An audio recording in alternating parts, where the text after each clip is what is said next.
Hi, friend, and welcome to this episode of Radiant Resilience. We are always looking for new guests on the podcast. I want to highlight you if you have a story of resilience that inspires others. Everyone has a story, and I believe that sharing yours can help others feel less alone. Are you ready to share your journey and inspire others? I want to hear from you. Every story has the power to impact lives and foster a supportive community. If you have a tale of overcoming adversity, personal growth, or a unique perspective on life's challenges, I would love to have you as a guest on the podcast. To become a guest, please email us directly at radiantresiliencepodcast@gmail.com or click the link in the show notes to become a guest. Join us in spreading hope, strength, and inspiration one story at a time.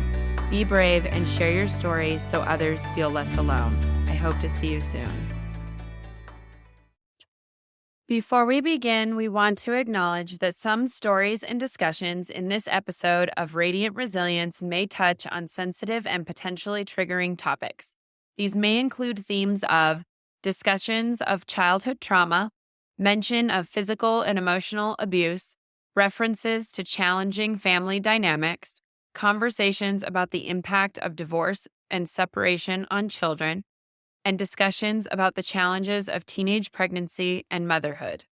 Our goal is to share real-life experiences in a respectful and empathetic manner, offering insights into the complexities of the human spirit and the journey towards resilience. However, we understand that some content might be difficult for listeners. We encourage you to prioritize your well-being and discretion when deciding to listen. Please remember this podcast is not a substitute for professional advice or support. If you find yourself needing assistance, we urge you to seek help from qualified professionals or trusted support systems. Your mental and emotional health is important to us.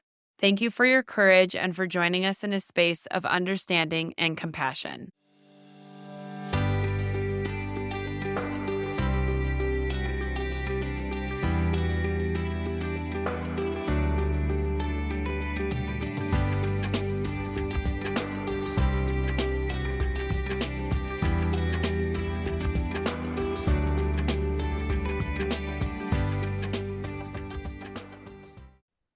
Welcome back, everybody, to Radiant Resilience. I always have special guests on here. I feel like I'm always introducing everybody as I have my special guest today. So everybody is just a special guest to me. Kristen Soseman, she spent 20 years as a beauty industry professional, as a stylist, business and technical educator, mentor and coach, salon owner. And during all of that, she was trying to be the best wife and mother that she could be. In 2020, she felt a strong pull to retire from the beauty industry and step fully into her second career as an energy coach, Reiki master, teacher, and facilitator. She knows this is exactly where she's supposed to be. I'm really excited to have this conversation. It's going to be a little bit different from the ones we've had more recently. We're going to talk more about healing and what energetic healing is and things like that. Kristen, I'm going to let you start with a little bit of your background, and then we'll go from there. Yeah, I'm so excited to be here. Thank you for having me. Okay. You are also so special to me. So this was just such a fun invitation and it was like a no-brainer. So I'm just excited to be here and just share, a little bit of my story in hopes that maybe inspire someone else or help somebody else along their journey. Just like you said, I was in the hair industry forever, but going back even further, growing up was raised in a split family. My parents got divorced when I was like 4 years old. And my mom got custody of the girls and my dad got custody of the boys. And so we went back and forth. Yeah, it was very interesting. I lived How many in siblings do you have? I have two older brothers and one sister from my dad's first marriage. We don't get into that because that's a whole nother podcast. But yeah, there's four kids from my parents, my biological parents, and my two older brothers and my sister and I. And there's about a 5-year gap between the boys and the girls. And so we lived in Utah. I was born in Utah, only lived there till I was 4. So I don't claim it. Claim California roots till the day I die. Love it. And so, yeah, she moved to California with the girls. He stayed in Utah with the boys and we flopped back and forth together.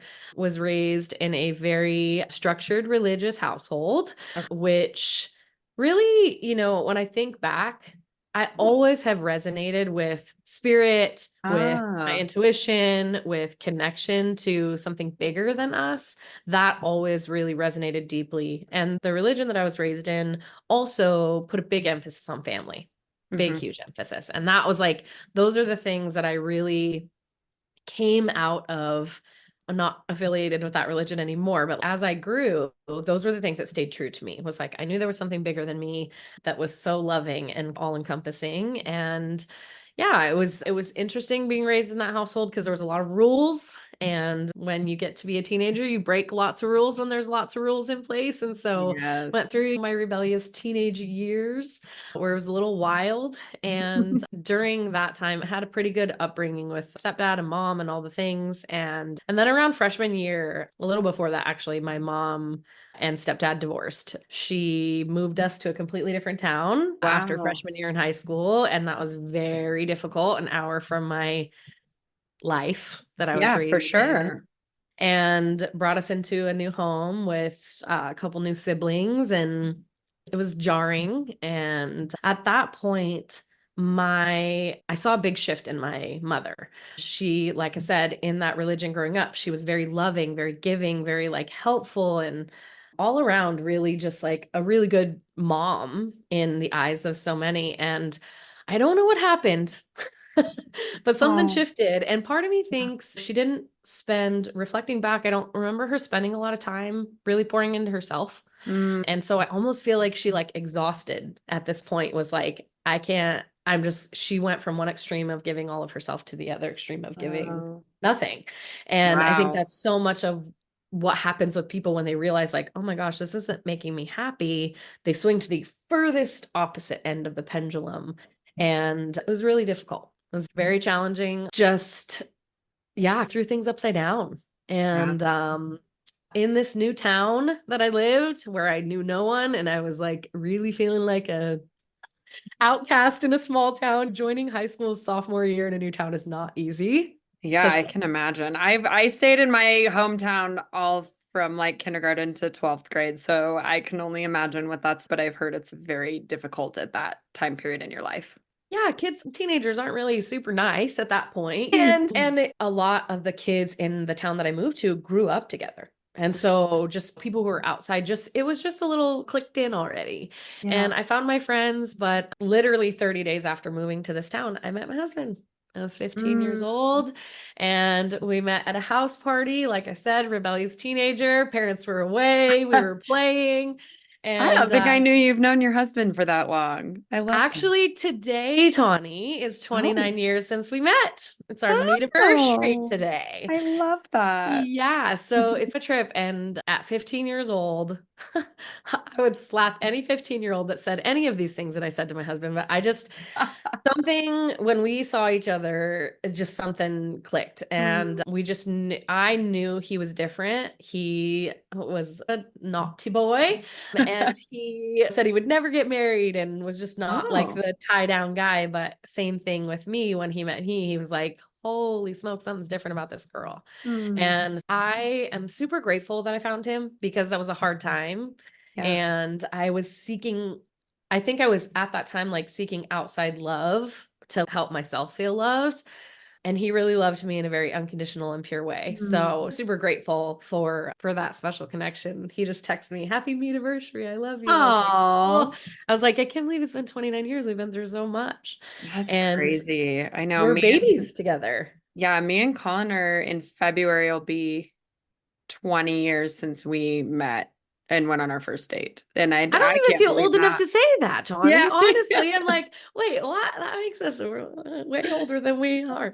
You know what? It's all good. And so, yeah, I really, at that point, like I said, I found him. We really dove into a very serious relationship.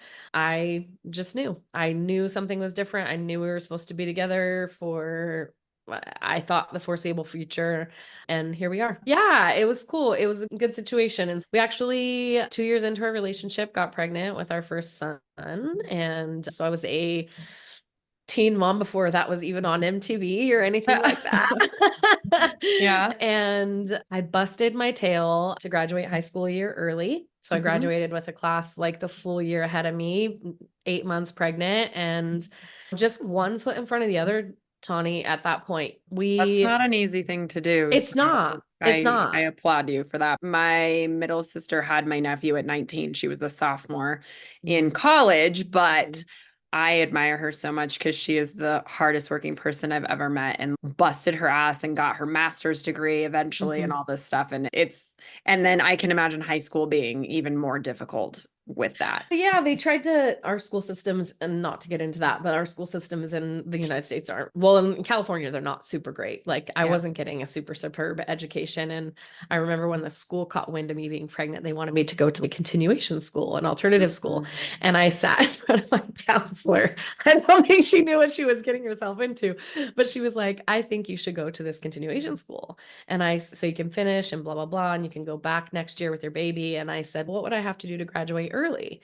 And she said, oh, that would be like a lot of work. And I looked at her and said, I didn't ask you how hard it would be. I asked you what I had to do. And she didn't, like I said, expect that. She's talked about how people would make fun of me and say things, and it Mm, might affect me or my child. And I'm sure she had my well-being at heart. And sure. I said, I appreciate that. I don't remember what my mother said when I was in her womb. So I'm just going to throw that whole thing out, and I'm just going to bust my butt and tell me what I need to do. So I went to night school. I got a job. I took Wow. extra classes. Like, I literally busted my ass and graduated a year early. And I'm very proud of that because it's You something, should be. yeah, I didn't want to go back to school with a baby. I wanted it to just tie up in a bow and be done.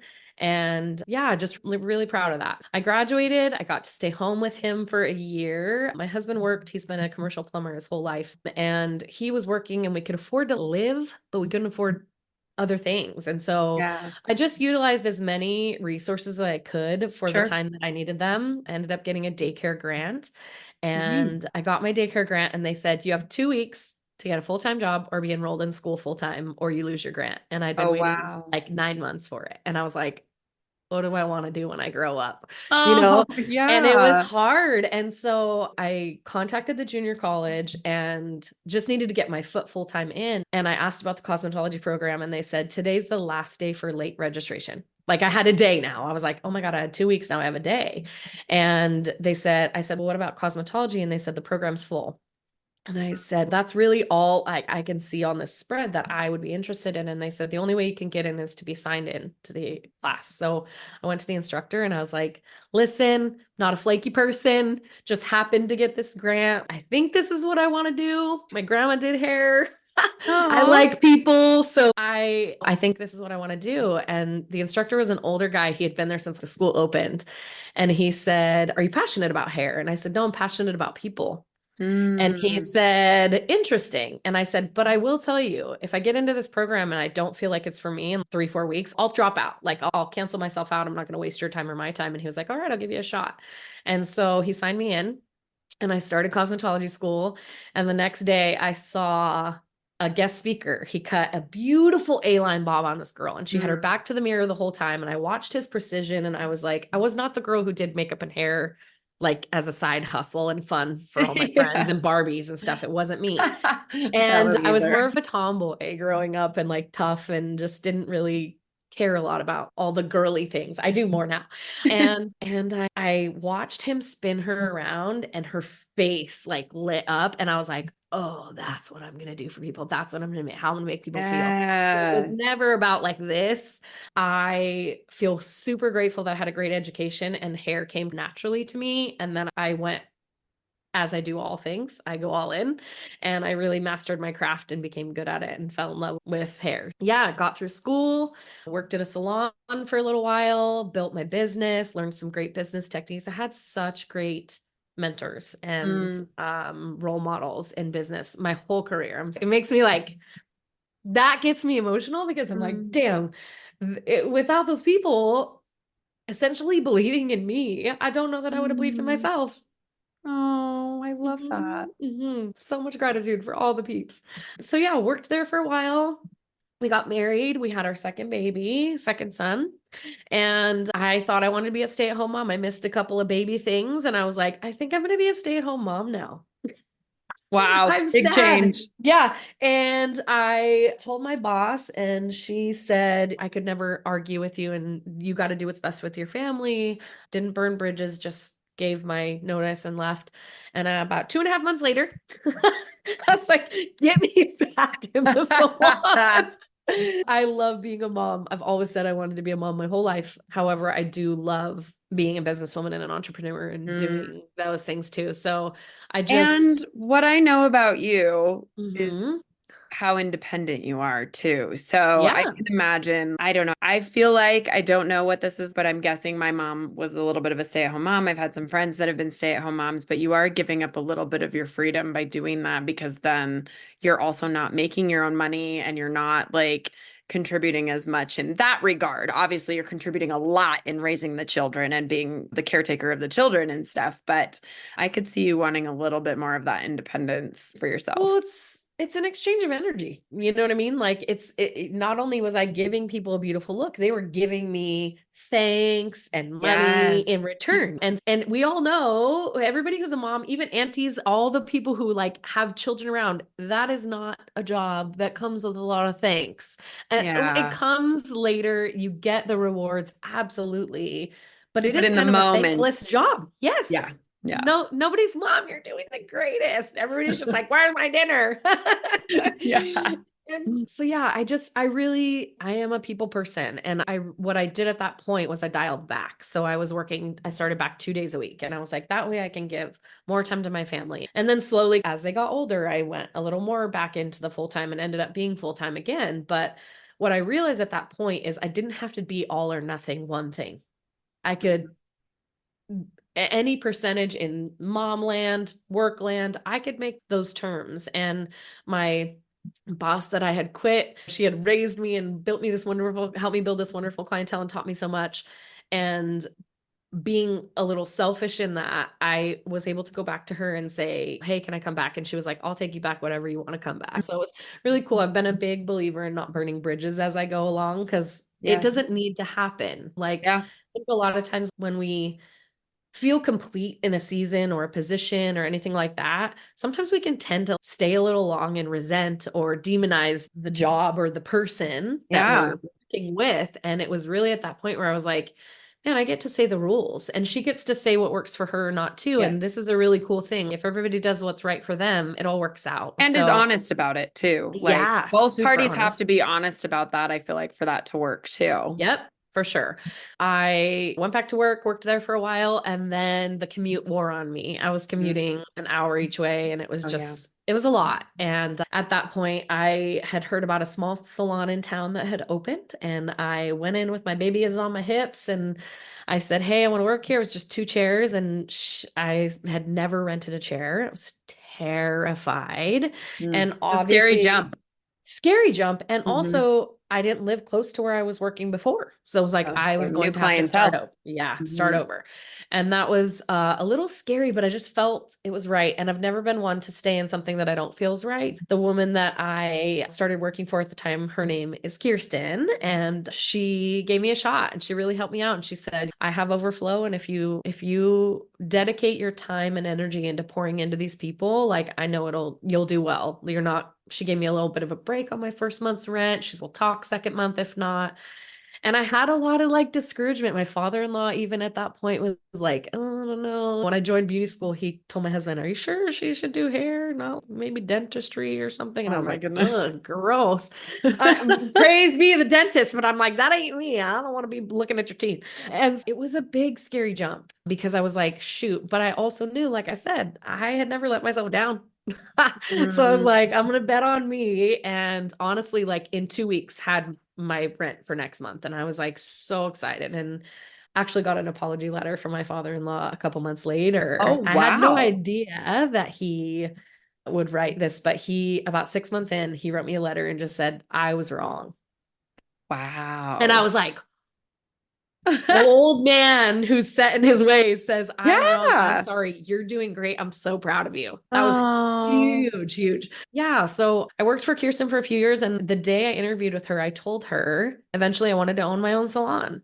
And fast forward a few years later, we had grown into another space and it got bigger than what she wanted. And she knew I was in a position to do bigger things with it. I was educating at the time, teaching business and technical for a big brand, and loved that. My mentors were fantastic in that as well. And I really felt that salon ownership was in my future. And then when it Okay. got too big for her, she was like, okay, this isn't what I want anymore. So are you ready? And I was like, here we go. So I bought the salon from her and owned it for quite a few years. I lose track of time, to be honest, Tawny. Like I said, I don't even feel like I'm old enough to say I've been with my husband for 29 years, Yeah. but it was something that I just really felt equipped to do. And I really loved salon ownership. I was big on what was given to me. I wanted to give back to my industry. Yeah. So really just was all in my behind the chair business, mentoring, teaching, facilitating a salon owner network group, and trying to be a wife and mom with all these busy kids. And it was a lot. It was a Yeah. lot. I was working a lot of hours, wonderful clientele, literally so wonderful. Just had a really beautiful experience. And I got to a point in my career where I had worked so hard to get to. And I was like, oh, this is it. I'm here. And then I was like, now what? Oh. Like I was exhausted. I was working Mhm. way too much, really late hours, and it was rough. And I did put boundaries in place. Like my kids played sports on the weekends, so I would not work weekends, and so I would bust my tail more during the week, but it was a lot. And traveling and teaching and educating and getting education, it was a lot. And that is only sustainable for a certain amount of time. Yeah. And I got to the point where I was like, okay, I'm a little bored, a little burnt out. Like, what's next? And not what's next isn't I was like seeking out something, but I'm a grower. Like, I want to evolve and grow. And I had hit that capacity almost. And I was like, Mm. okay, what's next? I And feel like we had this talk in my Soul Tribe group recently or within the last year or something about how those of us who are always, doers. yeah, doers and always wanting to grow and always wanting to do better and better, where is the threshold? It's really like you have in your mind of once I get to that, or once I get to that. And then after that, you're like, no, that's not good enough. Now I need the next thing. Now I need the next thing. And it's really hard to just be okay where you're at a lot of the times when you're that I, person. yeah, I think it's important to allow yourself to enjoy what you've gotten to for a while, which I Yeah. had. It was like I was, I had the salon team. We were doing all these great things in the community. It was a great thing. And I enjoyed it for a long time. And then it hit its, like I said, its threshold. And as a grower, we're meant to evolve and grow. I think there's a difference between paying attention to the nudge to grow and chasing something outside of Ooh, yourself. yes. Because if you are, as soon as you hit that goal, if you are on to the next goal, that's chase. Hmm. That is a chase. And there's an enjoyment period where you're supposed to reap the benefits of your rewards and your hard work. Yeah, And then you get itchy because you're like, okay, something else is calling me. And so that's where really my intuition's always been very strong. I didn't always listen to it, didn't always trust it. Had of a lot of course. people tell me it was very strong before I knew it was as strong as it was. But really, that's where I think getting to know what your intuition is versus your ego that's trying to like achieve what. I know a lot of people who have a lot of money and all the things and their lives look real pretty on paper. They are. They have less stress because of, like I said, financial stability, jobs, things like that. And they're not happy people Yeah, because that doesn't equal happiness. I really think happiness is very unique to each individual. sure. And so, yeah, it's hard as an entrepreneur to challenge to figure out, am I chasing or am I just trying to evolve and grow? Because I believe also if we're not growing, we're dying. So, Yeah. like, where is it? And so at that point where I was feeling itchy, like I said, I had been doing my career for a long time and I felt solid in it. And I started into extensions before they got super popular. It was like they were around, but they weren't good. Yeah. They were actually as a haircutting educator, and I was like, they're really bad. Like I could see them from a mile away. I never had any interest in doing extensions ever. and had actually seen some horrible experiences with them. And then I found a method that I was like, damn, this looks really, that's not Photoshopped. That's not fake. What? And it was the entrance of the hand tied sew in method again. And it was like, Your story is so similar to mine in that extension journey. I didn't know that. That's so interesting to me because I had gotten certified in K-tips 15 plus years ago, and I just watched them wreck people's hair and stuff like that and not be good and everything. And then, and then I dabbled in tape-ins for a minute, and yep, I didn't same. like those either. And then I was like, I'm never doing this. And then when I discovered the beaded hand tied, I'm like, oh, I love this. So. It was the first time I was like, dang, you can actually, I could mimic. And because I had put so much strong foundation into my career in general, color theory, cutting, all that, it set me up for success in extensions because I was like, I could actually have control of matching the hair perfectly. It's one of my specialties. Yeah. And it was a lot of fun and it was exciting. And what I did see in that was that I was working too much. And this is a way for me to like work less and Yeah. still be able to afford to live. And it was a hard transition though, because like I said, I had an amazing clientele. Like every assistant that ever worked for me was like, how'd you get all these good people? And I'm like, you know what, you guys, I give out what I want in return. And I just treat people with love and respect in my chair. And I was very blessed to have such a great clientele. So it was hard to essentially be like, okay, I'm not going to do these services anymore. I'm going to do extensions. Yeah. And big challenge, big shakeup in my career. And at that point, I sold my big space and moved into a very small space Okay. and made some hard decisions too there. I had 7 stylists at the time, including myself. And the human in me, the lover in me wanted to take everybody along. Yeah.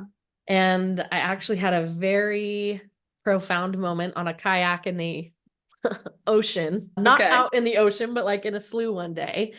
And we were kayaking along and it was beautiful. And all of a sudden the weather turned and we were trying to get back in. And it was just like, Log.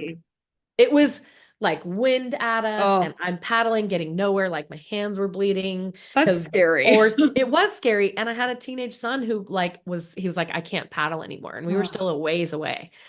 And I said, okay, well, get on your kayak and hook your kayak to my kayak and we're going to paddle together. And I was getting nowhere fast because I looked back, he wasn't even paddling at some points. And I was literally inching along. Oh my And gosh. I had my puppy in my lap too. I thought it would be smart to take her that day. It was so crazy how fast things can just switch.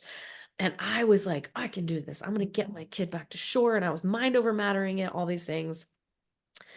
And finally had to have him unhook his boat. We got to shore. And a week later, I was on a table getting an energy treatment.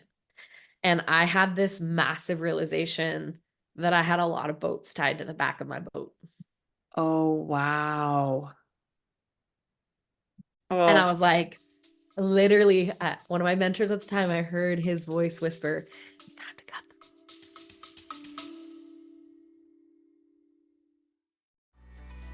hi everyone. It's Tawny from Radiant Resilience. I have some exciting news. I've been nominated for an award in the Women in Podcasting Awards under the category of Inspiration and Motivation. I'm so honored and I love your support. If you found any inspiration or motivation from this podcast, I'd really appreciate it if you took a moment to go online and vote for Radiant Resilience. Please visit the link in the show notes. Your vote means the world to me and it helps us reach even more people who might need to hear these stories. Thank you so much for being a part of this journey with me. I truly appreciate you.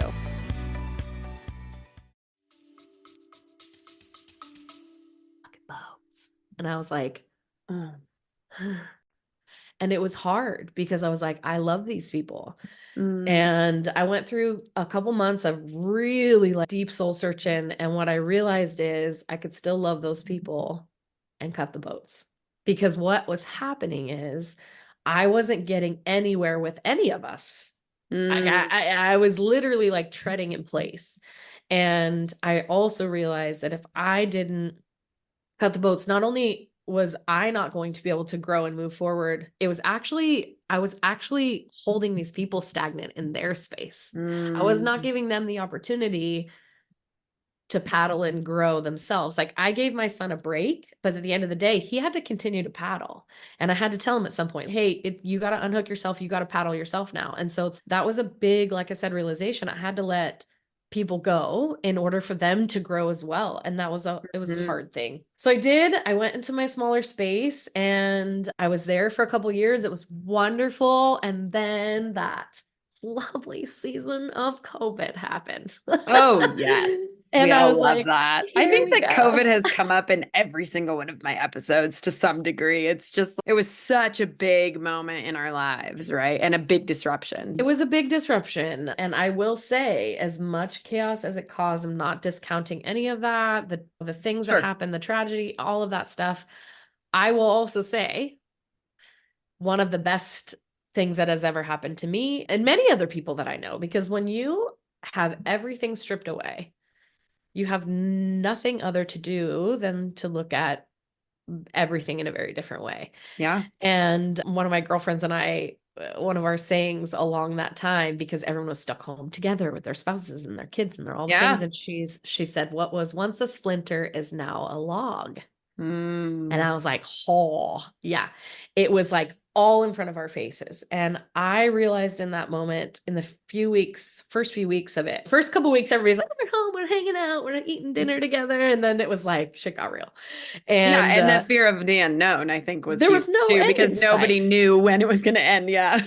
No. And in California, we were shut down for 8 months, So I'm pretty sure. It was a lot. But what I realized in that time was most of who I was tied into hair. long. Ooh. And I was like, wow. And to backtrack, when I started going through my extension journey, when I found that space, I also really dove into my own personal healing. I had gone to Okay. therapy for years early on because I don't have a relationship with my parents anymore.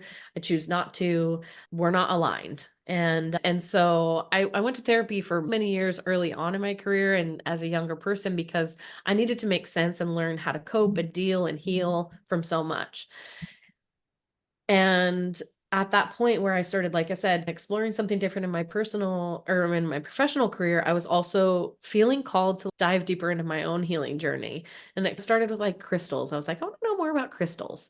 And then once I started learning about crystals, I was like, dang, no wonder I picked up rocks as a kid all day long. You know what I mean? Especially like Yeah. the quartz rocks that people used in their Yeah. landscape back in the day when I was a young babe.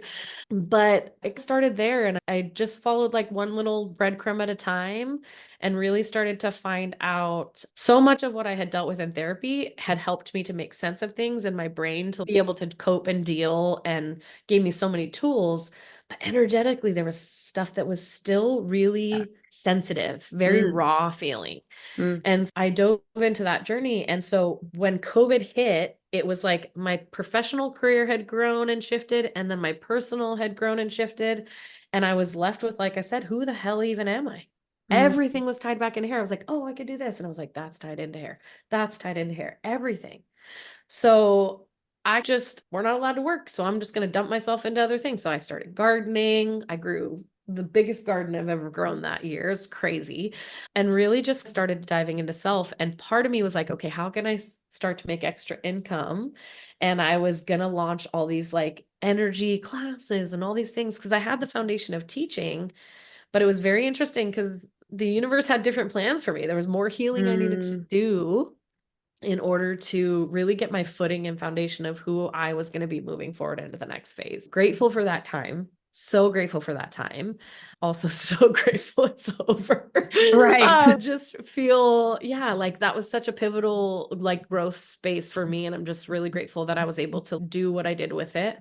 And it was at that time where I was like, okay, if I'm going to make a switch, now's a good time. Yeah. It was really cool to shift into that space of, okay, now what's this going to look like? Okay, this is going to be career number 2. And then that starts a whole nother slew of things because guess what happens when you start something over again? You You're start not over. good at it. Yeah, Oh, you yes. You have to relearn everything. And yeah, that's a process. build all over again, all the things. And what I chose to dive into career number 2 was not selling haircuts. It was like everybody knows they need a haircut. They don't know they want their color, but like this, what is Reiki? What is energy healing? What is this? What is all that? Yeah, you And had to it's like, actually like really sell people on it. yeah, or really educate. What is this? And Yeah. the thing that I had to get really comfortable with was that it wasn't like a haircut where every 6 weeks you need a trim. Everybody decides to do Mm, their healing journey when it's right for them. And I'm not here to tell you when you're supposed to do your journey or not. So, really, just coming to the acceptance of it's okay if people aren't ready to heal. I'm here mm. and I'm going to help those who are ready. I'm not going to stress about the ones who aren't. I'm not going to feel responsible for even the ones who do choose to go down the healing path to heal them. This Mhm. is my opportunity to hold space and share tools and techniques and practices that have really helped me to heal, and they get to do with it what they want. Was that hard too because you Oh wanted my to help people God. so badly? Like I can imagine, especially right when you started all this, you were probably so excited and so ready to jump in and ready to help everyone around you. And then you had to learn the hard way, I'm sure, that a lot of people don't want to help themselves. So, I learned very quickly that there are a lot of people who are defined by their stories. They are their stories. They Mm. think that is who they are. Ooh, that hits real deep. It is. And I Mm. was too. I'm not everything I'm talking about, I'm not talking about from a place of superiority. Like I was Yeah, there too. I've worked through this. I still sometimes get in my head about things. I'm a human being. sure. But yeah, it not there's a lot of people who are attached to their stories. And that was something, even in speaking with you about this podcast, I was very clear. I am not that is not who I am. It's a Mhm. role, what's been played in my life, the things that have happened to me. People are like, oh, you don't have a relationship with your parents. That's so sad. And I said, yeah, sometimes it makes me sad, the human part of me. Mhm. I also am at a space in my life where I'm like, they did what they were supposed to do. They gave me Mhm. the best parts of them. They did the Mhm. best they could with what they knew how, Yeah. truly. Yeah. And they played a role in my life they were supposed to play. And that's now complete. And no one's, I'm not here to hold on to any resentment or anything like that. So, really, it is very difficult to allow people to have their own journey because, yeah, you do want to help people. That's why I joined the hair industry. I wanted to Yeah. help people feel good. And so, when you know people are hurting on such a deep level and you actually see, because I'm a very intuitive person. Like I said, I could see, oh, if they take my help, this is where they could be. Mm. But at the same time, not everyone is ready to hear that or see that. Yeah. So I even had to hold back, and it wasn't a selling thing anymore. Like hair is sales, right? We sell haircuts, we sell color, we sell products, and all because we want people's hair to look and feel the best, not for any Yeah. other reason. And with healing, yeah, like I said, it's very different. It's very vulnerable, very raw.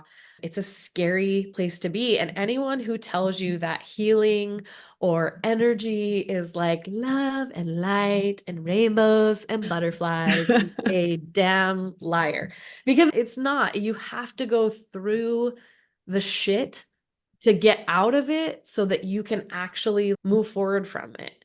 Yeah. And so, yeah, it's hard. It was one of the hardest lessons that I had to learn. And it was very challenging in the beginning because I have a servant's heart. I want to help everybody. I wanted to help my family. I was like so excited to help everyone. And I quickly realized not everybody wanted my help. And I had to be okay with that. Yeah, that's Actually, a really hard thing for sure. I was recently listening to Glennon Doyle's podcast, and she was talking about how she reads self-help books as other people because she wants oh, that's this for that person would person. really benefit this. Yeah. And not as much as herself. And so she's working on that, obviously. But I realize I do the same thing. Like I'll read a book and then I'm like, oh my God, this would be so great for so and so, or this person needs to hear this message or whatever. And I've had to learn to like let go of my expectations of that and not read it as those other people and just hope that at some point they do what they want or need to do. So, Yeah. And you know what, Tawny, that's the key is like really what drops in for you. Being a very intuitive person, sometimes I'm in session with somebody and I get some big drop ins yeah. and I'm like, oh my gosh, I need to say this. And my intuition will stop me and say, nope, not ready to hear it yet. Nope, not for you to, or I'll say, is this for me to share? And I'll get a very clear yes or no. And if it's not, that is my signal for me to reflect deeper on self or like just to have the understanding of the bigger picture. Because Mm, if they are ready to hear what they need to hear, it's not about me. So it's like, yeah. why am I being shown this? Yeah. So it, people have to heal when they're ready. Yeah. And it's a hard thing as a healer and holding space for people. Cause like I said, I know what this has done for me. It's freed me. Yeah. And you Uh, just want other people to have that too, so oh, badly. so badly. And like I said, when you see, it's easier to see outside of yourself and somebody else's situation. But like I said, when I see those things, I try to just, what's the deeper lesson for myself? Sometimes it's a reminder that I'm so grateful that I'm where I am and where I'm not where I used to be. And it's not to be high or mighty. It's just to be gratitude. It's pure Mhm. gratitude of, man, I have really worked through that. And I'm so grateful. And I don't have any. I've had people who have started healing and then stopped and then come back again, and it's no shade. It's, you know what, I love you, I would never ask you to do anything that wasn't aligned with you. And so, yeah, it was a challenging thing to just let it go and let people do them, because no one ever grows by being forced to do something, Mm. ever. And you And have to do that stuff for yourself. Like you really, it's just like an addict, massively, right? Like massively. you have to want it yourself, or it's never going to have the same deeper effect. And that's why I think I was so ready, and I knew it wasn't a chase thing, Tawny, when I decided to go into energy Mm. healing as a business. I did not learn Reiki and then start doing Reiki on other people. I learned Reiki to heal myself. I Mm. went to my first Reiki class. My girlfriend invited me. It was a very last minute thing. It was so random. I flew to Vegas for my first time ever for a Reiki class, and I flew in and out in a day. I didn't have Oh, one drop of wow. alcohol. I didn't gamble. Like, I didn't, it was just like in and out for that. And it was literally for, I told my girlfriend, I don't want to do Reiki on other people. Like, I don't want to do that. And she goes, no, Reiki one's all about self-healing. And I was like, really? And yeah, she goes, you don't ever have to practice on another person. And I was like, Interesting. hmm. And then I was like, yeah, I don't think I can go. I have clients and I don't have the money and my kids have games. And literally the waters parted. Like, Oh, wow. clients moved. I had points to buy my flight. So it was like that was a while after I'd been seeking this like meditation and crystals, and I'd been following the breadcrumbs, and that was the next crumb. And I was like, Mm. I'm supposed to follow this. I didn't know a lot about it. I'd only had a couple sessions here and there, but I felt called. And when I went, man, I took my first class and I was like, I had such profoundly spiritual experiences. I just knew. Mm. Not that I was going to do it on other people still. Like, I just knew I had found what I was supposed to do for me next. Yeah. And it was funny because in one of those meditations, that first class, one of my mentors who had passed away, he was the owner of the company I worked for, and he showed up in my meditation, and we weren't supposed to be with anyone on this meditation. We're supposed to be on the beach by ourselves. And I was like, what are you doing here? You're not supposed to be here. And he was like, he looked at me, as at the very end of the meditation, and he said, don't go home and scare the birds. Hmm. And he used to say it to us at the end of every single hair show. He would say, now don't go home and telling everybody what you've done, because everyone's gonna think you're crazy, like you joined a cult, you're weird, you're like you're all high on this like education. And Oh, I he see. would encourage us to go home and just to be like, to do the skills we learned and to just be it. He goes, because the people who want to learn from you, they're gonna ask you, like, what's different? What are you doing?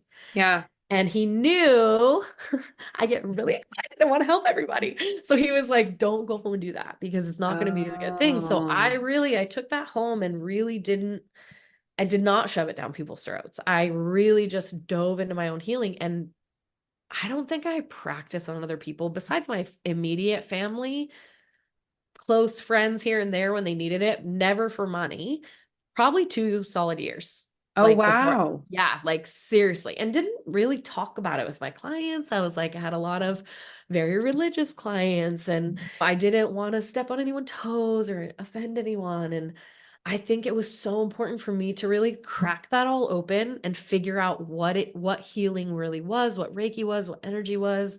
I took all my Reiki 1, Reiki 2, Reiki 3 in my master teacher class in 6 months, which is pretty fast. I don't recommend people do it that fast, but it just naturally fell in my lap that way. But still didn't teach it for, I think, even longer, 3 years after I got certified. So it wasn't about healing others at that point. It was about something for me.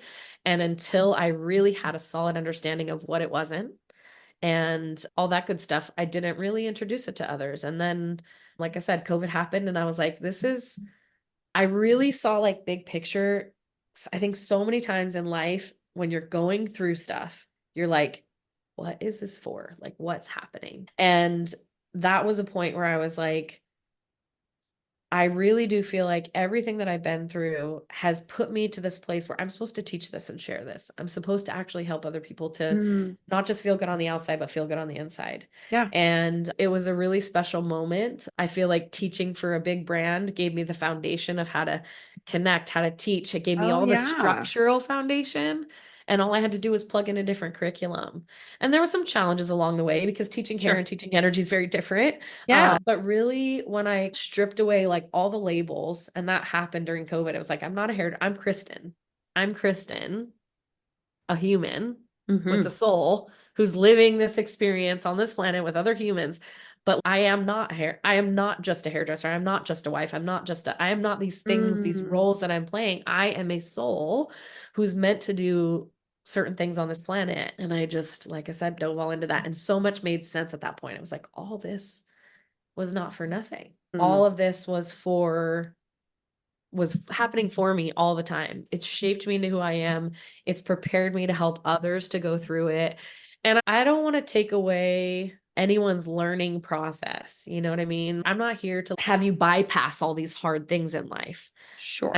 I am here to hold space and help you to see different perspectives, to really look at yourself as the soul that you are, not just the roles that you play.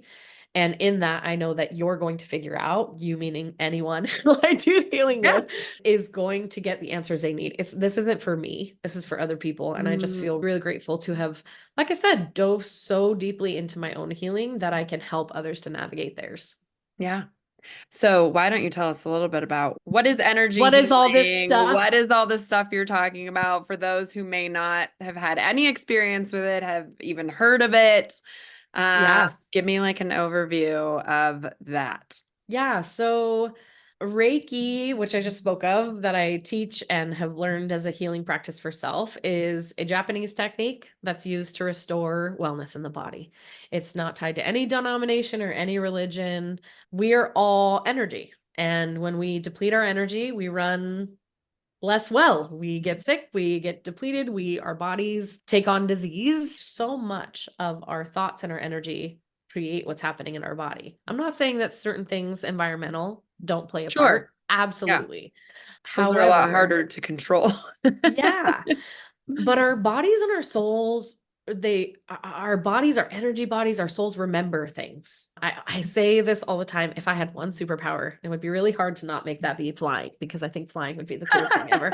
But if I had one superpower, it would be to pinpoint timelines on Mm, times, significant times in people's lives on their timeline, because there are things that will come up. And I, like I said, discovered this within myself and my family and clients, when if you maybe lost a child, or you lost a parent, or you went through a hard time as a teenager. Like, I know when I moved to Gilroy, it was a very hard time for me.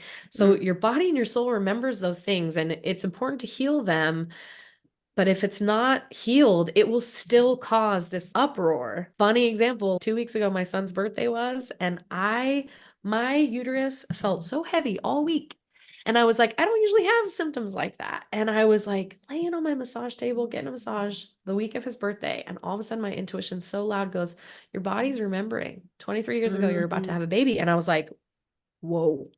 Whoa. All week long, I had this like sensation that was like indescribable. And it wasn't to where it was debilitating me, stopping me in my tracks, but it was just a reminder, like, our bodies Yeah. are so incredibly intelligent. And so diving into all of this, like I said, Reiki is a hands-off technique where it helped to restore wellness in the body. It's really hard to explain in like a sentence or two, Yeah. because Reiki 1, that 8-hour class that I took for my first class, they explained like how the whole situation works. So it's, to give an answer in short is very, Yeah. very challenging. But essentially, what we're doing is restoring wellness in the body. Our bodies are meant to run on a certain amount of energy, and it's when they get clogged up with other things, trauma, emotions, Mm. pain, challenges, things like that, Trauma is it a huge one. it gets stuck. Yeah, it gets Mhm. stuck. And I think we don't even realize it a lot of the times. If you're No. not as in tune with your body or things like that, I know in working with you, I've been surprised sometimes at the things that have come up or Yeah.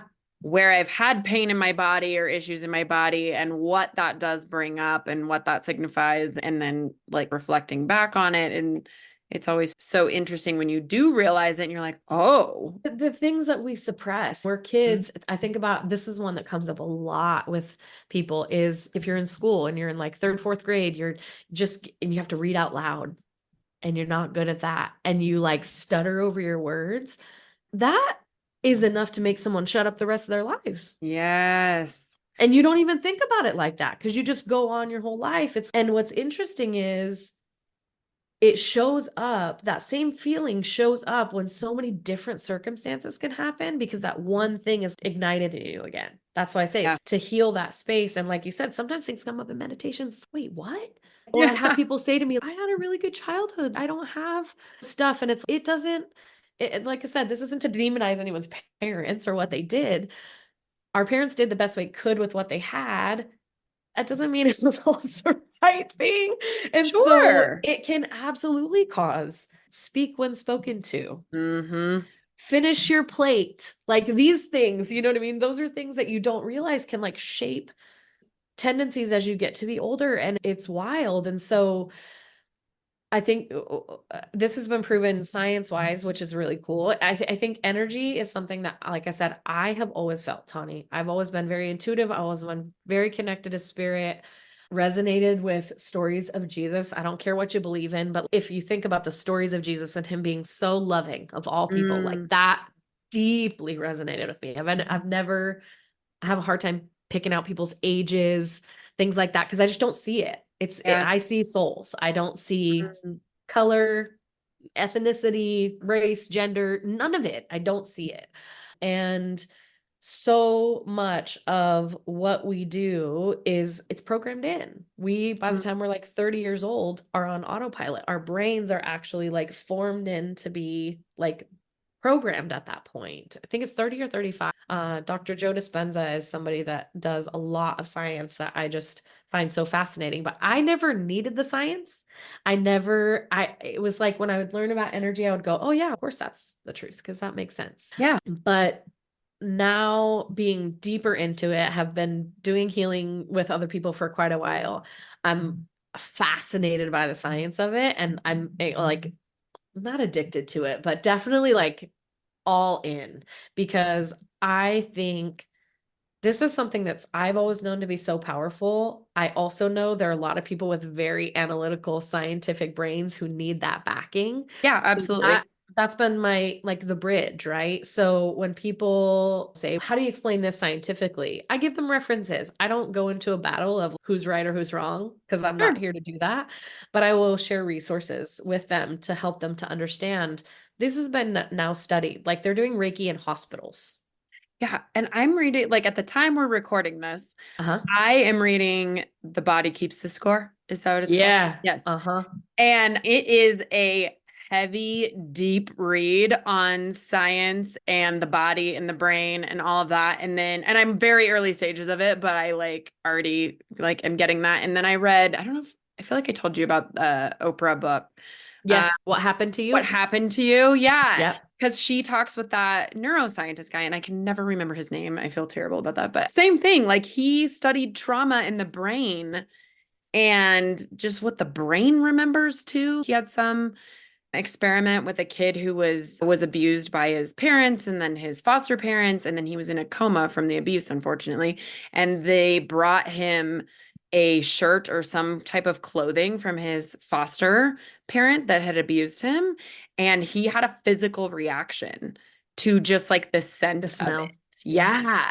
And that was mind-boggling to me too. That kid did come out of the coma, just in case anybody wants to know. But but It's yeah, wild. it's really fascinating. The brain, trauma, the body, how it's all there. And like you said, it is starting to come out more to be tied into science and For stuff too. sure. Hmm. There's actually a lot of scientific resources. There's a really deep book, very deep. I didn't get into it till 6 years into my healing journey. And even then, I haven't read the whole thing. It's called Vibrational Medicine. And it's Okay. doctors who have studied like all these alternative healing methods, not just Reiki, but so many different ones. And they're showing the science in there.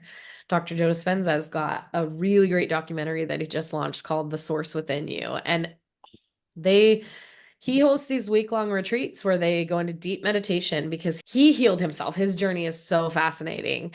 And they're studying like brain activity during these meditative retreats. They're taking blood samples, cheek samples, like saliva samples, all these Oh, things that are wow. physical things. And these scientists who, it's funny when you're watching the documentary, all of them are going, like when they were asked to do this experiment, they were like, what do you want us to test? You want us to test meditation? What? And it's wild. There's studies that in meditative state, cancer cannot actually penetrate a cell. Disease cannot penetrate a cell. Oh, It's wow. mind blowing. These scientists are eating their words because they're like, one guy even said, the human part of me is going, this is fascinating. And the scientist part of me is going, this is bullshit. Things not right because they Yeah. can't explain it. I also think there's so much beyond what we can explain. There's things I'm excited that the science is coming out because I think a lot of people, like I said, do need that foundation. And that's great. The other one that's a really good like book that goes deep, It Didn't Start With You. And Oh, yeah. a I think, female, at one point, Tawny, you were a cell inside of your mother who was a cell inside of her mother. So like all three women within each other at the same time. That's freaking crazy town. yeah. So if there was some trauma your grandmother experienced, that can physiologically affect your actual DNA to where some kids are born really anxious. You Mm, think that came because no, they're pure. They showed up in this world. They have no brain knowledge yet of what trauma is, but they feel that and they experience that. mm, Those things are absolutely passed down. And in the same beautiful sentence, we have the ability to change that. Our brains are plastic. Our brains mm, are neuroplastic. So these neural pathways that form in our brain are can be broken down, can be reformed. It is extremely intensive. You have to, it's like something that doesn't just, it's not just one day and you're like, poof, everything's fixed. yeah. It's a constant practice, but it's very fascinating. So, energy healing is something that, like I said, I feel like therapy helped me to wrap my mind around things, Okay. get control of my mind and my body in a little better sense. The energetic healing helped to heal my soul. So it's mind, body, spirit, Mm, right? And I think all three of those things have to be firing on all cylinders for us to be the best versions of ourselves. So it's really powerful. yeah. I really struggled with therapy, and I've talked about that in a few of my other episodes. I think you and I have maybe talked about it too. I did seek out a fertility specialist therapist, and Mhm. I didn't, the experience that I had, because I know some people have wonderful therapy Yeah. experiences, didn't feel like I was getting anywhere. I felt like I was just talking and talking about my stuff and crying about it. And I just wasn't getting the tools to work further on it. And then that was, Almost made it like cemented it in more. Yeah. yeah. And I'm an open person about my feelings. I'm not Hmm. somebody that suppresses things. So I didn't need help working on like Mm. getting this stuff out. Hmm. I will talk to my mom about these things. I will talk to my sisters, my friends, my husband about these things, and I'll be very open and honest. And so I felt like that's what I was doing with the therapist is I Hmm. was paying her lots of money to Yeah. just sit and listen to me when I could do that with a friend or when I could do. Uh-huh. And so I just really that's when I started my energy healing journey and started discovering that bit of it was I needed more Hmm. active on me healing. And I do feel like I Hmm. get that a little bit more with the energetic healing. It just feels like I'm doing more. And I know in working with you too, I've gotten tools for that to continue on the days that we don't Yep. speak or whatever. And I'm able to work through that stuff. But it's been an amazing journey. Yeah. Yeah. It's really cool. And like you just highlighted something really important. I, first of all, that energy, that Reiki energy that I'm bringing to people, it's not my energy. People are like, oh, your energy feels good. And I'm like, nope, I'm just the hose it's coming through, essentially, to speak. I am the conduit to bring that to you. And what I am tapping into is divine love and wisdom. That's what it Mm-hmm. is. I don't care if you call it God, universe, whatever. It's all the same with a different name to me. Yeah. It is pure love, pure divine love, which has no limits, no boundaries, is stronger than human love. It's natural, it's all present all the time. Pure divine love and wisdom, universal consciousness and wisdom. And that is what energy healing is bringing to the table. So if I help people, if I help bring that to people, it is your job then in between. I don't have a magic, I actually do have a magic wand. I lied, but I don't use it in that way. It's not like fairy godmother where I can turn shit into a pumpkin. I wish. But it's it is absolutely not something that you just come to see me once a month and I clean you out and you're all good and everything's all great. I'm like, listen, if this is the pattern and this is the lesson, now your homework is to XYZ. So many people think that there's no work. That's the other thing I think Mm. is a misconception with energy is like manifestation. If I just think it, it'll be. That's no, not true. There's actual like thought, then there's what intuitive action are you actually going to take in order to make a change and in your being and your existence. And the work has to be done on the person's part. It's not just like the same thing if you went to a doctor and you said, hey, I have a problem. And he was like, here's your medication. If you don't go home and take your medication or you don't go home and change your diet, your problem's gonna get worse. It's not Yeah. gonna get better. It's gonna be the same. Yeah. And I'm really excited to be in this space of energy. There is actual tangible work. It looks different. I have a lot of entrepreneurs I work with, a lot of them, and leaders and really innovative people, very intelligent people. And it's so funny because sometimes the homework is to do less. Sometimes the homework is Oh, to yeah. read 3 times a week or meditate 5 times a week. And I've had so many people who are like, at the end of the call, they're like, okay, so what am I going to do? And I'm like, you're going to read for this book and you're going to do this and you're going to do this. And they're like, okay, but what do I actually have to do? And I'm like, that's it. It's a different doing. It's a more, if we're talking masculine, feminine, it's a more feminine doing because it is more intuitive. It is more internal. And the return on investment is not usually something that you can look at as a Mhm. tangible thing. It's not, oh, I need to make X more amount of dollars. So I'm going to switch things up and raise my Right. prices There's and like a work more days. formula for that. Yeah, Yeah. there's no formula. Like, because except for raise awareness, take intuitive action, make change, and then be. It's very different and it looks so different for everybody. So sometimes people are like, what does healing look like? A journey of healing look like with you if I worked with you or whatever? And I'm like, You just got to try it. it's up to you. Yeah. Because there is Mm-hmm. literally nothing. Even when I do a sound bath, yesterday I did a sound bath for 30 people. Beautiful space in the Redwoods. 30 people, half of them had been to a sound bath before, half had never been. I performed the same thing for everybody. Same meditation, same notes, same chimes, same everything. Every single person got a different experience. And you know why? Because Mhm. everybody's at a different spot and Yeah. everybody gets a choice in what they do with it. So some people had very deep experiences. Some people had, I just feel relaxed. Anything that anyone experienced was exactly what they needed. And I Yeah. trust that. So it's really such a beautiful thing because as much as people want to do it right, you can't really fuck it up except for to do it like to just not do it. You know what I mean? To Yeah. not to show up in the space and say, I want to do this, but not do the work. And like I said, it really is a very time specific journey. Yeah. This is not me sitting here on a podcast telling you that you should dive into your healing tomorrow. Yeah. It's different for everybody. And what I will say is when you feel the call to dive into it, it's usually hard to figure out why. Maybe you don't even know what Reiki is. Maybe you're like, why do I feel called to this girl's voice? Why did that hit so deep? Why did I feel that when she said that? Sometimes you can't explain those things, But just like I couldn't explain half the shit that happened to me in my life, Tawny, like it all makes sense now. And so I think really that's my biggest hope for people is really just like freeing themselves from their past and aligning with their intuition in the strongest way possible so that they can navigate their life as best suited for them, not anyone else, not any outside Mm. influences. Just like true freedom to me is fulfillment in self. What is it that lights you up and feels good, like truly in your soul, not based on what society tells you?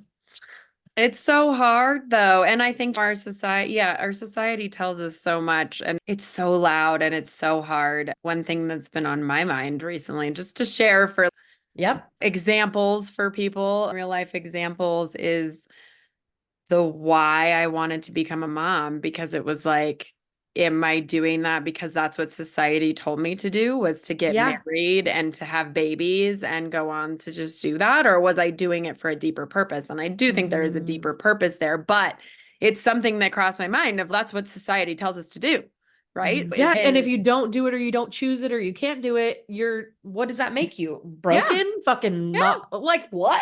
What? Yeah, and there's a lot of things in life like that. But yeah, it's really hard and yeah, finding out what you love and what lights you up is I think you got to pay attention to it first You too. do, and you have to quiet the noise. So that Yes. outside shit, one of the first intuitive action steps I take with my people that I go on a healing journey with is, okay, what are you consuming that is causing to the Mm. chaos in your energy? So I'm not just talking food. I'm talking, are you listening to, if you have high anxiety and you tell me you listen to true crime podcasts all the time, I'm going to tell you that is a contributing factor, but I like it. I am fast. Oh, You're getting cool a high off story. of it. You're So literally you're addicted to that feeling.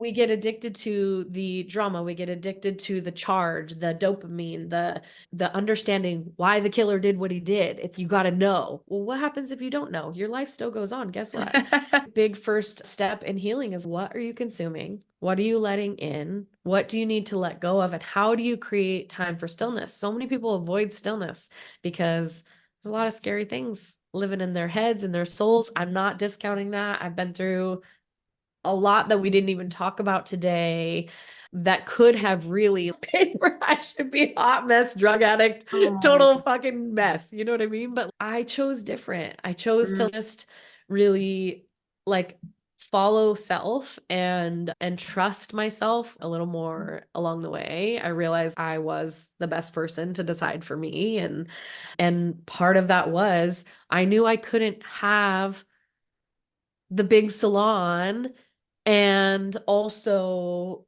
dump into my family in my son's teenage years Mm. like I wanted to and dump into myself. Yeah.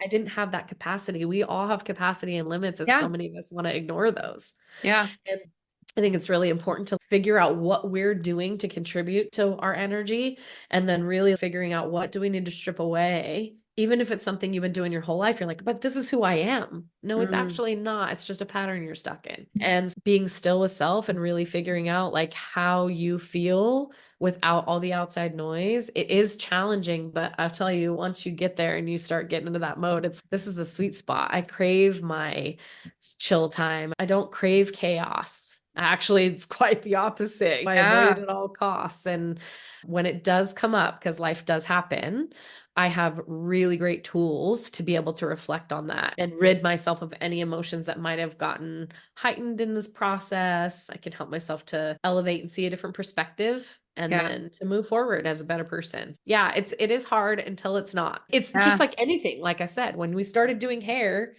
we picked up scissors. It was hard to do a Yeah. precision haircut. Like you Yeah. couldn't do a precision haircut. Yeah. And at this point, you could give me scissors and I could probably do it while I was sleeping. You know what I Yeah. mean? So Yeah. just like that, it gets a little easier the more you do it. And yeah. Talk to me. I want to talk really quick about forgiveness too. Mm, Forgiveness of others as well as yeah. forgiveness of So self. Yeah. yeah. Yeah. It's a big one. We tend to beat ourselves up.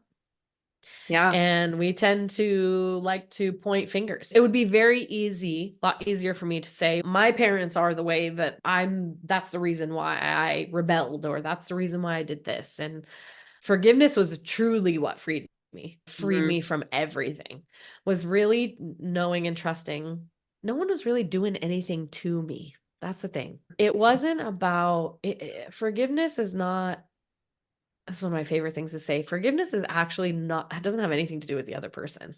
Sure. It has everything to do with you. Forgiveness is you choosing not to hold on to something that makes you feel like shit. Because guess what? They don't usually feel it. If you're holding on, Yeah. if I'm holding on to resentment against my father, who I don't even have a relationship with, he's not feeling that. He's Yeah. off living his life. I'm Yeah. the one. And so, really remembering that we all came into this world as pure human beings and that Mhm. people are a product of their experience unless they choose not to be. And some people just aren't strong enough to choose not to be. So, like I said, I got the best of both my parents. My mother was very nurturing, very for a long time. I feel like I learned so much of how to be a very tender, nurturing person from her. And Mhm. I said the opposite. And I was like, I have a choice. What do I do? You know what I mean? Forgiving others is huge. I think forgiving yourself is even bigger Yeah. because really we do actually a better job of kicking our own selves in the butt than we do other people, Yeah. beating ourselves up because it's just easier and Yeah, it's it's way really easier. it's And I don't know. I'm the type of person that it's so easy to blame myself over other people, and yep. it's so hard. Yep. And it's a practice. It's a practice that you have to get into if you want to free yourself from that, because you can go through your whole life thinking, I could have done this better. I could have done this better. Mhm. And I think there's a difference in, I could have done that better. I did that shit. I did that a shit way or whatever, versus, okay, if I did that way last time, if it comes at me again, how could I do it different?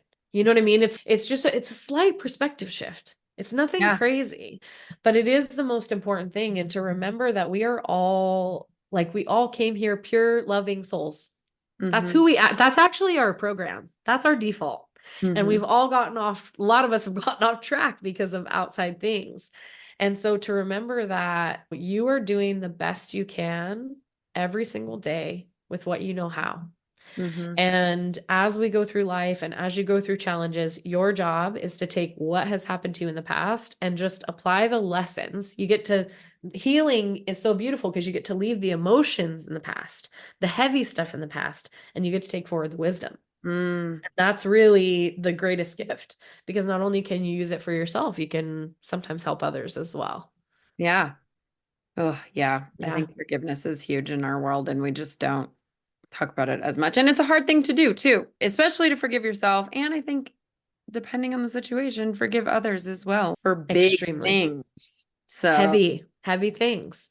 I actually did a practice a couple years ago, and it was a forgiveness practice. It was taken from A Course in Miracles, which is a big I've never actually been through the whole program, but it was called Forgiveness is the Key to Happiness. And it was this meditation, and I listened to this meditation 3 times a day for weeks until I had gone through, there was exercises prior to, I had to make a list of all the people who had hurt me in life, in my oh, whole life. You set a timer for an hour, you write down I had pages. And I'm talking like little things, big things, like the teacher who told you were gonna never amount to nothing. You don't even remember her name, those people. And after I made my list, I went through and I read this statement saying, I forgive, I release. It was basically, and I would feel my body. And if there's any resistance in my body, as I read the statement, I would circle the name. Hundreds of names, ended up with 7 that oh, I wow. circled. So, like a lot of the stuff, the lady in the grocery store who pissed me off last week because she was rude to the checker, I was like, yeah, that's all passes through. The deep ones that I had to do forgiveness on, it was like father, mother, all these people. And it was really interesting because it was a very challenging thing, because you're in this meditation trying to see this person as light. Mm, And my father was abusive, physically, mentally, in different ways to different siblings. And yeah, to look at him and try to see the light. That was 3 times a day for a week and a half. I listened to that wow. meditation before that resistance started to lighten. And it was the most freeing thing I ever did for myself, because when I got through with those 7 people, most of them I will never see again or have a relationship with. But one of them was my brother. Mm. And it was just because he had made some choices that I just couldn't get behind. And I think he would, I told you going into this, I want to be respectful of my family. I Absolutely. know he would be comfortable with me sharing this story because I've actually talked to him about it. Okay. Because I did this meditation around him and I really realized that he wasn't the decisions he was making, that he Mm. was making these decisions based out of Ooh. other things. And so I was able at that point to just love him for who he was. And I had to create some space so that I wasn't around him so much or didn't hear all the decisions he was making, because that's what was making me think differently of him. So I created space. I didn't tell him, I just fewer far between conversations. And a couple months later, he called me and he had gone through this whole quiet, like healing journey himself. He found one of Dr. Joe Dispenza's book. One of his friends gave it to him, not me. And he read this book and he called me one day and we had this conversation and my jaw was on the ground, like on the ground, because I was like, this is not my brother. This is crazy. This is wild to hear his perspective shift, how much he's grown. And he brought up something that it was a thing between us and it had been underlying and I hadn't said anything for so long because I was trying to just, like I said, get past it. And he brought it up and acknowledged it. And just him acknowledging it, I was like, as soon as he said, hey, I don't know if you remember this. As soon as he said that, I was like, oh my God. And he's like, I Wow. just want you to know how much I appreciated that and how sorry I am for like taking this long to bring it to light. And I just want you to know I'm going to make it right. It was like a little bit of a financial thing. And I had loaned him money through a hard time and he never really spoke of it after. And I had told him, it's fine if you don't ever pay me back. But like the fact that there was just never further acknowledgement, it was just this little sting in me. And he said, I'm in a very different space and I'm gonna pay you back. And I was like, it's fine. You don't need to. I appreciate this acknowledgement. And he did. He wrote me a check the next week. It was wild. Mm. And it was the first check from his like new business account from his new business. And he was like Oh. so happy to give it to me. And when he came to visit a few weeks later, I actually told him, as he sat next to me and he said, I'm so grateful for you. I'm so grateful for our relationship. And I said, I have to tell you something. And he was like, okay. And I said, a few months ago, I did this experience and meditation and forgiveness, and you were one of the people. And he goes, me? And if I would have told him that 2 years ago, he would have popped off. What do you mean, me? He was like, me? He was like shocked. And I said, yeah, but let me finish. I said, it wasn't, I realized in that space, like it wasn't you. This isn't you. It was just the decisions you were making. That's why I created space and blah, blah, blah. But I really truly feel because I let go and forgave him and just continue to love him where he was, it brought us back together. And he was bawling. I'm bawling again talking about it because I'm just so grateful that it happened. And it Sorry. fucking changed everything. So it changed everything. And he said, thank you for forgiving me. And I said, thank you for coming back. And I think Mm. when we truly forgive people, if they're meant to circle back around or be in our lives, that will heal and that will mend. It was like a surrender. Like, I'm just going to choose love. Mm. Spoiler alert, love is the secret sauce. It answers everything. I know I sound like a hippie, but it's true.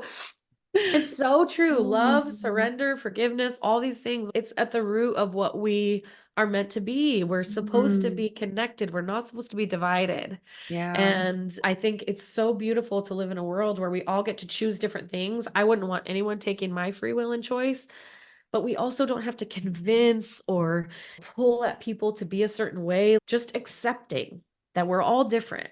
And even if somebody's not aligned with us anymore, that was for so long and we loved our relationship, sometimes those just come to an end. And that's okay. It's okay. It's not bad. So that was a little bit of a long story about forgiveness, but holy smokes.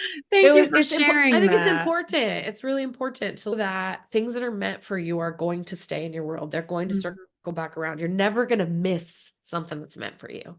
Mm. And at the end of the day, to just choose love and to honor yourself in the best way and respect other people's choices and in decisions, you'd be surprised what happens. So Yeah. yeah, super Oh, cool. that was good. Thank Good you for stuff. Good little sharing cherry that. on top, huh? Yeah. Yeah. Yeah. Yeah. Yeah. I guess I have a couple other questions that I'll Yeah. touch on if you're good with that. I'm down. Yeah. One is you talked a little bit about the importance of meditation and stuff. How would you tell somebody who's never done anything like that to start doing something like that? Yeah. Like, where does one Um, start with that? Honestly, 1 to 2 minutes being present with self and breathing And is that intentionally. just sitting, just to clarify for people, is that just sitting with yourself, quiet, Not your phone. nothing? Yeah. Not while the TV's on, not while there's music playing. Maybe go take yourself outside in your yard. And that was one of my first places. I'm a hairdresser. I have undiagnosed ADD, ADHD, I'm sure. I always prided myself on multitasking and I could never turn my brain off. So when I started meditating, you guys, it was not easy. I Yeah. was like, I can't see shit. I can't stay focused. My brain is swirling. Meditation is just like physical fitness. You have got to exercise the muscle in order for it to get stronger. Yeah. It will not happen overnight. It is extremely challenging. And Dr. Joe talks about this. Dr. Joe Dispenza talks about this because we are programmed in to go into our normal space. It's hard for us to slow down. But he even talks about instead of waking up every morning, checking your phone, doing the things you would normally do, if you just take 1 second to break your habit of checking your phone right when you wake up and you settle into your bed for one more second, sit up straight, 1 minute of deep breathing and settling back into yourself starts to break that neural pathway down Mm, and starts to break that habit. So with meditation, there's so many different forms. It is not like so many of you might be thinking like sitting with your candles and cross-legged in your own position. It's not that. Meditation can be going for a walk and being fully present in your walk, making like paying attention to the crunch of the leaves under your feet. There's a sound of a bird. I can hear a hummingbird from literally forever away. I can mm, hear them from so far away because I've allowed myself to be present in that space for a while. And what happens when we're present with ourselves is it, like I said, that muscle starts to get stronger, but things come up that might not have ever come up because there's been too much going on. yeah. So the practice of slowing down your mind, you don't have to go into, I don't recommend you go into a 20-minute guided meditation or a 30-minute guided meditation. That's very challenging. Just taking a few moments a day, a few times a day, even start with 1 time a day, then go to 2 times a day, then go to 3 times a day, 2 minutes, literally, of you just four counts in breath, 4 counts out breath, just noticing your environment around you, noticing how you feel inside of your body starts to get that muscle going. And then you can build and build. Some days I go into meditation, my mind does not turn off. Yeah. It's okay. Like, it doesn't mean that I'm going to give up. So, meditation is something that it is challenging to start with for sure. But so many people realize when they start working with me, I have a program called Energy Trifecta, and they realize meditation isn't just sitting still with yourself. It could be walking, it could be taking a bath, it can be painting, dancing. Those things are all very meditative. But really allowing yourself time to be a little still in meditation is something that I'm encouraging more and more people to do, even if it doesn't come naturally, because a lot of people enjoy those things. Like I know you're a dancer, right? You love Yeah. to dance. Yeah. So it's not really a challenge for you to sometimes it is to make time for it, but Yes. you enjoy it once you Yeah. get there and you're in it. For meditation, if you just take a minute or two, a couple times a day to breathe, like I said, in for 4 counts, out for 4 counts, in for 4 counts, out for 4 counts. Just pay attention to your body. Bring your attention into your body, into your presence, and then expand on that as you feel called to grow. You'll begin to love it. You'll begin to get stronger at it. And it's extremely helpful. Yeah. Extremely helpful. It makes a big difference in your life. And it's just really about being intentional. I think so many of us are on autopilot going through this world. Like I said, waking up every day, you literally do Yeah. the same thing. You go to the bathroom, you wash your face, you brush your teeth, you get your coffee, you get in the shower. What are we doing different? So if Yeah. we can break that and just sit with ourselves for a moment, visualize the day, breathe, just be in gratitude for a Mm, few moments. yeah. That's a powerful meditation. And I think so many times people are looking for this big aha to happen. Is guess what? If you did that for a year and each day got a little stronger, your life would be dramatically different in a year. The Mhm. little things make the biggest difference in this world. There's no big one thing that's going to fix all of it. There's a lot of Yeah. little things, and putting those into practice really will make a big difference in your life. Yeah. Love Yeah. that. I just recently learned that it could help a lot with your sleeping too. So Massive. Yeah. I had somebody who asked me, how do you even start doing something like that? And so I was like, I'm going to add that in and ask Kristen today. Yeah. See. Especially for nighttime and stuff like that. If you have trouble sleeping, to put on certain like binaural beats, solfeggio tones, those are tones that help to balance the harmony in the body. When I play a sound bath, they're frequencies and sounds that help harmonize the body. So if you put on YouTube at night and you put on binaural beats for sleep or solfeggio tones for sleep, that is going to put a frequency in your brain, in your body, in your heart, in your energy that is going to help you to relax. And there's science behind it. It's not just, I'm not just making it up, I promise. Yeah.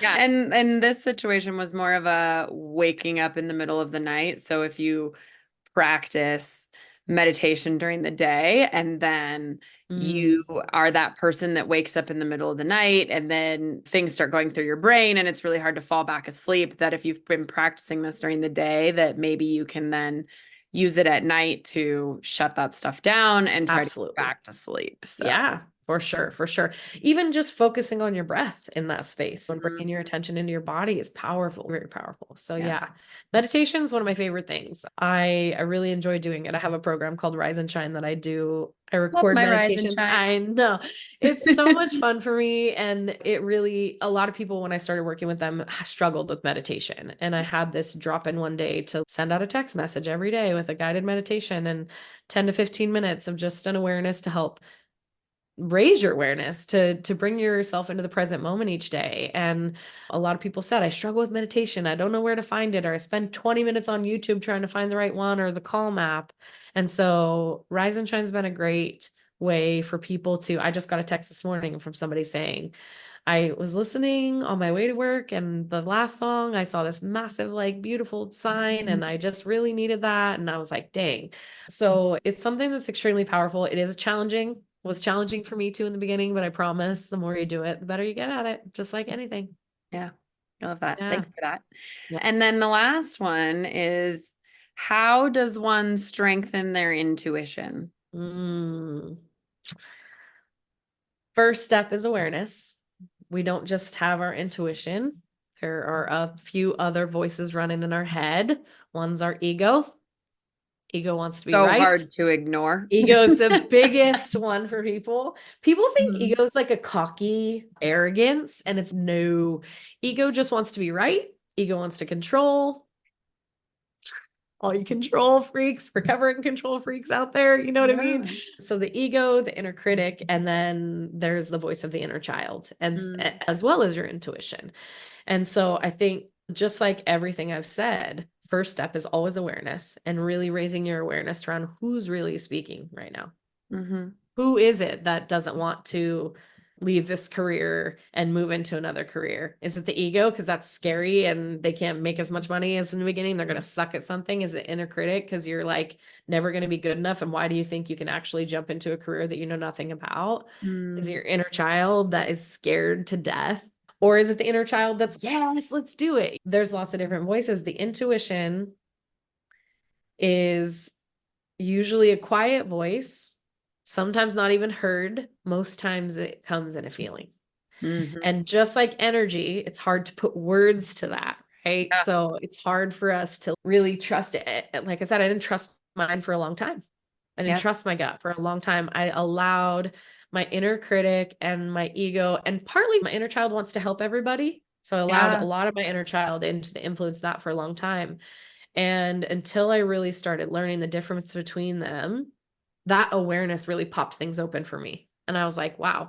And I would take myself into a practice in the beginning of, if I came up to a situation where it's like I was invited to teach something and I wasn't sure, wasn't a clear hell yes or hell no, I would sit, close my eyes, and picture my ego, my intuition, my inner critic, and my inner child. And I would say, who wants to teach this class?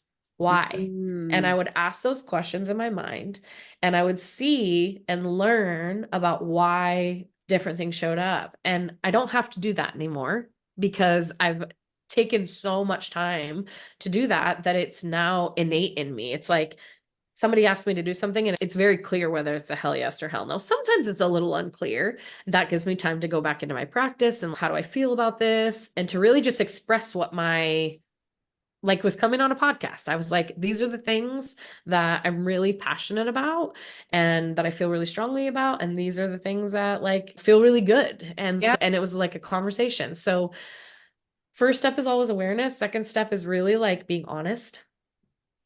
A lot of people, it's hard to admit that their ego's in control. Yeah. And it's probably the case most of the time, right?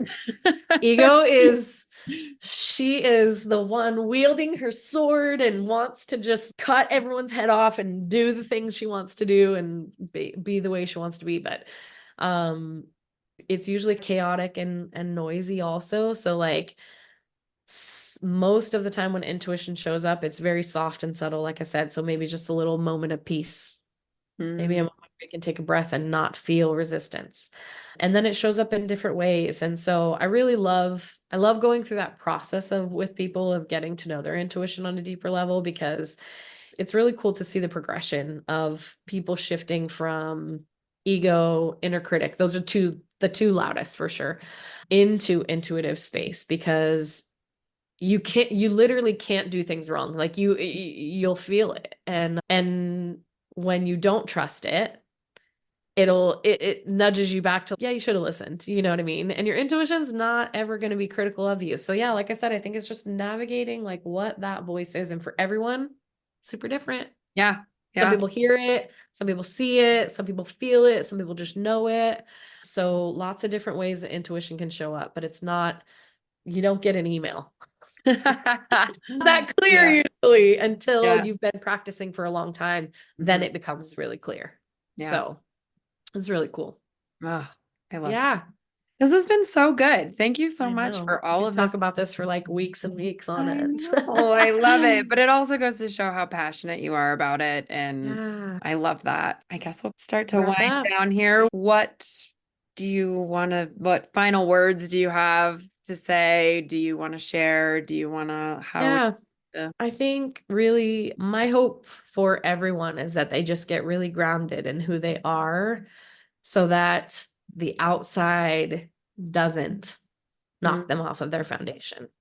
Because our world is loud and right now it's, really loud? and the division is Yeah. and I really feel this is a time where we all really need to lean into our intuition and the true essence of who we are, which is love. Mm, Each one of us was born in love and light and came into this world with beautiful gifts.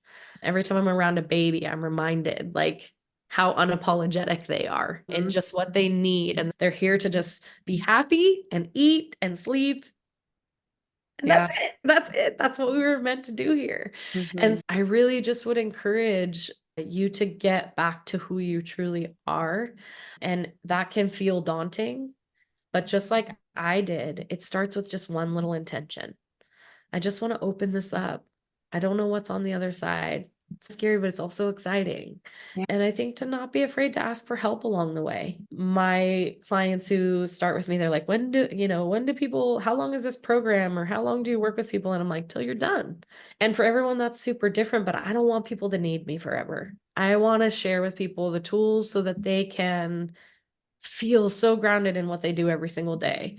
So even if the journey doesn't make sense, even if you're not sure what it's going to look like, but you feel called, I would really encourage you to trust that Mm, and to dive into that. And if any of these things that kind of struck a chord, if you got a little triggered during this and you're like, yes, everything that's happened to me actually is who I am. If you got a little sensitive throughout any of this, I would just encourage you to dive a little deeper Yeah. because when we get ignited like that, it's because there's something inside that needs to be looked at. So Mm, really just listen to that and don't be afraid of it. Like you can, we can all get through this. We can all heal through it. Anybody who wants to can, and you have a choice in how you live your life.